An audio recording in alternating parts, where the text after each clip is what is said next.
ఎవరైనా ఎలిమినేట్ చేస్తాం పలానా దాన్ని అనుకుంటే తప్పదే, ఆ గర్వం పనికిరాదు. మేము మొన్నటిదాకా 10 ఏళ్ళ అధికారంలో కాంగ్రెస్ అవుట్ ఆఫ్ పవర్ ఉంది. కాంగ్రెస్ ఎలిమినేట్ అయిందా? డెసిమేట్ అయిందా? కాదు కదా. చంద్రబాబు నాయుడు గారు కూడా ఒక టైంలో 2004 to 2014 ఆయన పవర్లో లేరు, అంతమంది టీడీపీ డెసిమేట్ అయిందా? అది భ్రమ. ఒక సంస్థను, ఒక శాశ్వతంగా ఉండే సంస్థను, ఒక బలోపేతంగా విస్తరించినటువంటి సంస్థను డెసిమేట్ చేస్తాం, ఎలిమినేట్ చేస్తామంటే అది అహంకారం తప్ప మరొకటి కాదు. అది ఇంపాసిబుల్. అందులో బీఆర్ఎస్ను డెసిమేట్ చేయడం అనేది ఒక 1,00,000 రేవంత్ రెడ్డిలు, కోటి ఇంకో వచ్చినా ఏం ఏంటిగా మనం కూడా ఫరक పడదండి. सर असेंबली में असेंबली में आपको असेंबली में एमआईएम आपको सपोर्ट कर रही थी, लेकिन पार्लियामेंट इलेक्शन में बिल्कुल वो दूर हो गए. आप क्या समझते हैं? आप कैसा बोल रहे दूर हो गए बोल के? तो मैं आपको क्या आप कैसा बोल रहे दूर हो गए? आपके किसी प्रोग्राम में कहीं भी आपका जिक्र नहीं करे, वो किसी भी प्रोग्राम में कहीं जिक्र नहीं करे. जैसा असेंबली में उससे दूर हो गए बोल के समझेंगे क्या? गाँव जाके आपके सपोर्ट के बारे में बात कर रहे थे कि नहीं सुनिए भाई, एमआईएम हमसे दूर हो गए बोल के कौन बोल रहे हैं? जैसा असेंबली में आपका अपना आइडिया है क्या है? नहीं सर, जैसा गांव जाके आपको आप वोट देने की अपील कर रहे थे, इस बार नहीं करेंगे. क्यों नहीं करेंगे सर? రోడ్ షోలకు మంచి స్పందన వచ్చింది జనం నుంచి. మీరు వెళ్తూ ఉంటే మేము చూసాం టీవీలలో. సో ఏం సార్, ప్రజలు అంటే ఎట్లా రిసీవ్ చేసుకున్నారు మిమ్మల్ని, ఏమనిపించింది? KCR is the history of Telangana కదా. కేసీఆర్ ఇస్ డెఫినెట్లీ వైపౌట్ చేయలేని, తుడిచివేయలేని ఎమోషన్ కదా తెలంగాణకు. కేసీఆర్ తెలంగాణకు ఉన్న బంధం అది కదా. ఎక్కడెప్పుడు దిక్కు దివాణం లేనప్పుడు నా పదవులు, నా రాజకీయ భవిష్యత్ అంతా నేను పనంగా పెట్టి తెలంగాణ కోసం ఎంత కష్టపడనో తెలంగాణ ప్రజలకు తెలుసు. నా గుండెల్లో తెలంగాణ ఉంటుంది, తెలంగాణ ప్రజల గుండెల్లో కేసీఆర్ ఉంటాడు. గెలిపోవడం పక్కకు పెడితే KCR is definitely emotion of Telangana. 100% ఆ బాండేజ్ కేసీఆర్కి ఉంటుంది. కేసీఆర్ని పట్టుకొని గిలి పడేస్తాం, తుడిచి పడేస్తాం అని ఎవడని అనుకుంటే వాడు పిచ్చోడేతాడు తప్ప కేసీఆర్ కానీ తెలంగాణ ప్రజలు కానీ కారు. Thank you. సార్ మీరు పోయిన జిహెచ్ఎంసీ ఎలక్షన్స్ తర్వాత ప్రధానమంత్రి మోడీ దగ్గరికి వెళ్ళారు, పొత్తు పెట్టుకుంటామని అడిగారు, ఆయన రిజెక్ట్ చేశారని మోడీ స్వయంగా చెప్తా ఉన్నారు. మోడీ నేను చెప్పిన కదా గోబెల్స్ అని. ఆయనకి ఏది అవకాశం ఉంటే, ఏడ వంపుంటే, ఎట్లా అనుకూలం ఉంటే అట్లా మాట్లాడతారు మోడీ. ఆ టంగ్ ట్విస్టింగ్ నరేంద్ర మోడీకి వచ్చినంత మరొకరికి రాదు. సార్, గడిచినటువంటి 10 ఏళ్లలో అభివృద్ధి చేశామని చెప్పేసి చెప్తా ఉన్నారు, కానీ 100 ఏళ్ల విధ్వంసం చేశారు బీఆర్ఎస్ పార్టీ వాళ్ళు అని చెప్పేసి కాంగ్రెస్ వాళ్ళు అంటున్నారు. నిజమే బ్రదర్. ఇప్పుడు నేను చెప్పిన ఫిగర్స్ అన్నీ ఉన్నాయి కదా, అవన్నీ ఆడిటెడ్ ఫిగర్స్ కదా. Comptroller and auditor general of India ఇచ్చిన ఫిగర్స్ కదా. అది విధ్వంసం అంటారా? వాళ్ళ దృష్టిలో అది విధ్వంసం అయితే వాళ్ళంత మురుకులు మరొకరు లేరుగా. సార్, వచ్చే 15 ఆగస్టులో రుణమాఫీ చేస్తాం, 2 లక్షల రూపాయలు రుణమాఫీ చేస్తాం, ఇందుకోసం కార్పొరేషన్ ఏర్పాటు చేస్తాం, అందులో నుంచి నిధులు సమకూరుస్తామని చెప్పేసి అంటున్నారు ప్రభుత్వం. ఇది సాధ్యమవుతుందా సార్? మీరు రైతు బంధు స్టార్ట్ చేసిన ప్రభుత్వం కదా. బ్రదర్, నేను ఒకటే మాట చెప్తున్నా, నేను కూడా రైతు రుణమాఫీ ప్రకటించిన. ఒకే విడతగా చేద్దామని చెప్పి నేను చేయని ప్రయత్నం ఎక్కని కొండలేదు, మొక్కని బండలేదు. దట్ ఈస్ ఇంపాసిబుల్, జరిగే పని కాదు.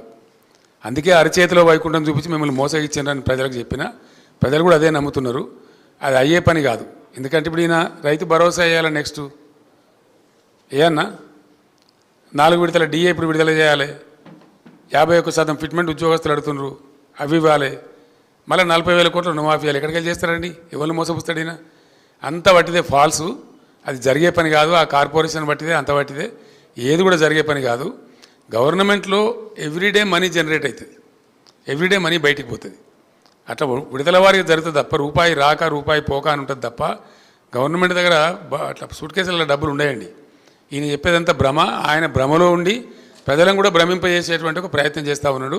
ఆయన సఫలీకృతం కాడు. కేసీఆర్ గారు నిన్న ముఖ్యమంత్రి రేవంత్ రెడ్డి గారు మాట్లాడుతూ ఒక మాట అన్నారు సార్. ఆయన చేతుల మైక్ ఉందా బాబు? కేసీఆర్ గారు తెలంగాణ రాష్ట్రం ఏర్పడక ముందు అనేక మంది ఉద్యమకారులను, మేధావులను కలుపుకుపోయిన కేసీఆర్ అధికారంలో ఉన్న 10 సంవత్సరాలు తెలంగాణ ఉద్యమకారులను పక్కకు పెట్టిండు.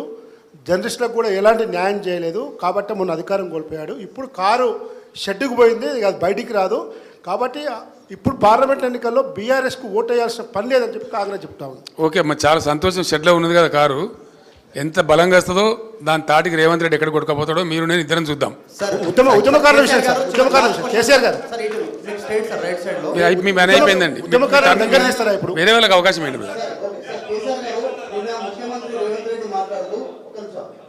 ముఖ్యమంత్రి రేవంత్ రెడ్డి గారు మాట్లాడుతూ మాకు అసలు ఇక్కడ ఎవరికి ప్రధాన ప్రత్యర్థి అనేటువంటి మీడియా ప్రతినిధుల క్వశ్చన్స్ కి మాకు కేసీఆర్ ఇక్కడ లోకల్ ప్లేయర్ అయినా, ఆయనకు లోకల్ రాజకీయాలు అనేది తెలుసు, ఆయన మాకు గేమ్ ఎక్కాడో ఆయనకు తెలుసు, ఆయనే మా ప్రధాన ప్రత్యర్థి అనేటువంటి దీన్ని ఒక మాట్లాడారు. బీజేపీ పొలిటికల్ టూరిస్టులు వాళ్ళు వచ్చి వెళ్ళిపోతారు, వాళ్ళతో మీద ప్రయోగం ప్రయోజనం ఉండదు ఇక్కడ అనేటువంటి మిమ్మల్ని నిన్న ప్రధాన ప్రతినిధిగా ఆయన ఫస్ట్ టైం నిన్న కోట్ చేశారు ఎలక్షన్ల తర్వాత ఈ మధ్య కాలంలో రిజర్వేషన్ల అంశంపైన భారీగా చర్చ జరుగుతోంది. ముస్లిం రిజర్వేషన్ తొలగిస్తామని బీజేపీ, ఎస్సీ ఎస్టీ బీసీల రిజర్వేషన్ తొలగిస్తుంది బీజేపీ అని కాంగ్రెస్. ఈ రెండింటిపైన మీ అభిప్రాయం? ముఖ్యమంత్రి జ్ఞానోదయం అయితే సంతోషము. మొదటి ప్రశ్నకు సమాధానం. బహుశా ఆయనకి ఇప్పుడిప్పుడే జ్ఞానోదయం అవుతున్నట్టు మంచి మాట. ఇంకింత జ్ఞానం తీసుకుంటే మరీ మంచిది. ఈ రెండవ ప్రశ్న ఏంటంటే, నేను ఇంతకుముందే చెప్పిన బీజేపీ మత చిత్తు రగిల్చడం ద్వారా, మత విద్వేషాలు రెచ్చగొట్టడం ద్వారా రాజకీయ ఓటు సంపాదించుకుంటుంది.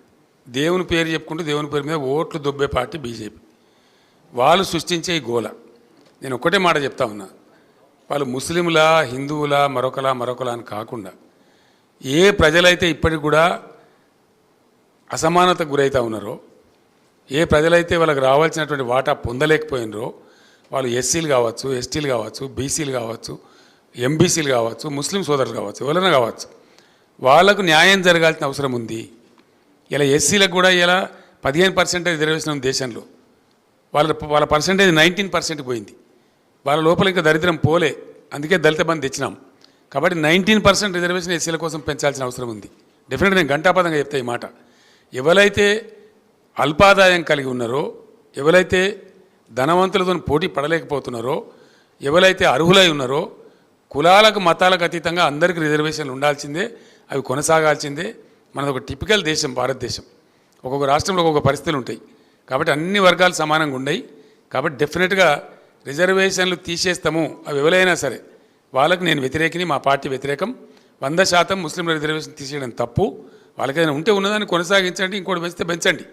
అట్లా ఉండాలి. కానీ ఒక ముస్లిం ద్వేషం పెట్టుకొని వాళ్ళ చుట్టూ ఈ పొలిటికల్ గేమ్ ఆడడం అనేది చాలా దిక్కుమాలిన దరిద్రం కూడా చర్య. సార్ పార్లమెంట్ ఎన్నికల తర్వాత సతీష్ ఇక్కడ పార్లమెంట్ ఎన్నికల తర్వాత బీఆర్ఎస్ నుంచి చాలామంది ఎమ్మెల్యేలు కాంగ్రెస్ పార్టీకి వస్తారని చెప్పి కాంగ్రెస్ మంత్రులు చెప్తున్నారు. ఇప్పుడు వస్తారు, ఎన్నికల తర్వాత ఇంకా చాలామంది వచ్చే అవకాశం ఉందని చెప్పి 20-25 మంది ఎమ్మెల్యేలు వస్తారని మంత్రులు చెప్తున్నారు. సార్ ఏం కావాలంటారు మీకు? ఎందుకు ఎమ్మెల్యేలు వస్తారంటున్నారు? మీ దగ్గర ఏమైనా సమాచారం ఉందా? నేను ఏమంటున్నా అంటే, ఒకరోజు రేవంత్ రెడ్డి గారు మాట్లాడి, ఇవాళ సాయంత్రం వరకు నీ దొడ్లు ఎందరు ఉంటారో చూసుకొని, నా దొడ్డు అయితే ఇంటాక్ట్ ఉంది ఆయన మాట్లాడిన తర్వాత. ఇది కూడా అంతే ఉంది. రెండవది, ఈయననే బీజేపీలకు జంపు కొడుతున్నారని కాంగ్రెస్లోనే చాలా అనుమానాలున్నాయి డెఫినెట్గా. ఎందుకంటే ఆయన కేసులు కొలిక్కి వస్తున్నాయి. ఓటుకు నోటు కేసు ఏదైతే ఉందో అది భయంకరమైన కేసు. రెడ్ హ్యాండెడ్గా ఆయన పట్టుబడ్డ కేసు. ఆయన తప్పించుకోలేడు కూడా, ఎవరు తప్పించలేరు. కాబట్టి అది మన కింది మీద అయితే ఈయననే బీజేపీలకు జంపు కొడతాడు కేసులు తప్పించుకోవడానికని పెద్ద ప్రచారం ఉంది. అందులో భాగంగా నిజంగా జరుగుతున్నది ఏంటంటే, నన్ను డైరెక్ట్ కన్సల్ట్ చేయలేదు, కానీ మా పార్టీలో ఉన్న ముఖ్యులను కాంగ్రెస్ పార్టీలో ఉన్నటువంటి ఒక వర్గం అంతా కన్సల్ట్ చేస్తూ ఉన్నారు. కన్సల్ట్ చేయడంగా స్పష్టంగా చెప్తున్నారు సంఖ్యతో సహా. అన్న మేము 26 నుంచి 33 మంది ఎమ్మెల్యేలు రెడీగా ఉన్నాము, మేము కలుస్తాము, ఇద్దరం కలిసి గవర్నమెంట్ ఫామ్ చేద్దామని చెప్తున్నారు. మరి రేవంత్ రెడ్డి తదాస్తు దేవతలు ఉంటారు పైన, మరి అటు నుంచి ఇటు వస్తారో, ఇటు నుంచి అటు పోతారో చూద్దాం ఏం జరగబోద్దు. సార్ మీరు ఇందాక జాతీయ స్థాయిలో బీఆర్ఎస్ మళ్ళీ బలపడుతుందన్నారు. ఈ అసెంబ్లీ ఎన్నికల తర్వాత ఇది చాలా చర్చ జరిగింది, బీఆర్ఎస్ టీఆర్ఎస్గా మారిపోతుంది అనేది. దీన్ని మీరు ఆఖరి జరగదండి. నేను చెప్పిన కదా, బీఆర్ఎస్గానే ఉంటుంది, no doubt about it. KCR గారు ఇక్కడ సార్ ఎంతో సంక్లిష్టమైనటువంటి అంతర్జాతీయ విషయాలను సైతం సరళంగా, సూటిగా, స్పష్టంగా మాట్లాడే కేసీఆర్ గారు లేని లోటు అసెంబ్లీలో స్పష్టంగా